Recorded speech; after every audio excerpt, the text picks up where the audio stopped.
She had lived what most would call a good life. She was known for her charity, her kindness to the poor, her involvement in every church outreach from youth to elderly. She had fed the hungry, clothed the homeless, and wept with the broken. People looked up to her. She had lived a life for God, at least that's what everyone said. And then one night, at 80 years old when she went to sleep, her breath grew shallow, and the silence in her room deepened. The world fell away. She passed suddenly in her sleep. Her soul, clothed in light, ascended into a realm where time lost meaning.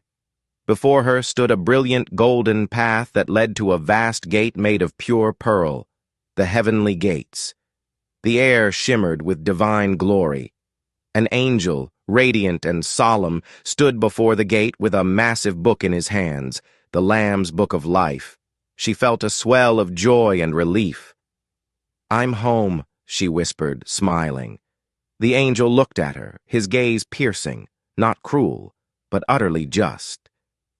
"You are here to be judged," he said. She smiled, confident, calm. "I've done well," she said. "I fed the hungry, clothed the poor, I gave, I prayed, I walked the floor at midnight, whispering prayers through tears. Surely I have nothing to fear." The angel opened the book. Page after shining page turned, glowing with divine ink. But when he reached the end, his expression darkened. Slowly, he looked up, sorrow in his eternal eyes. "Your name," he said, "is not here." She blinked. "What do you mean?" "There must be some mistake. I devoted my life to God, to serving others." "You did many good things," the angel said, "but your heart remained hardened. You did not forgive." She frowned. "What are you talking about?" He stepped aside. Before her, a vision unfolded like a living tapestry. She saw her sister, weeping at a family gathering, begging her for forgiveness for the betrayal of years ago. She saw the man who had cheated her in business, now elderly and broken, reaching out with trembling hands. She saw her former friend, now sick, lonely, writing letter after letter of apology. And each time she had turned away. "They don't deserve it," she had said. "They knew what they did." "You carried bitterness to your grave like it was treasure," the angel said. "You asked God to cleanse your sins while refusing to wash theirs from your heart." The angel's gaze pierced her. "You asked your Father for mercy every day, yet you refused to give it. You recited, 'Forgive us our trespasses as we forgive those who trespass against us.'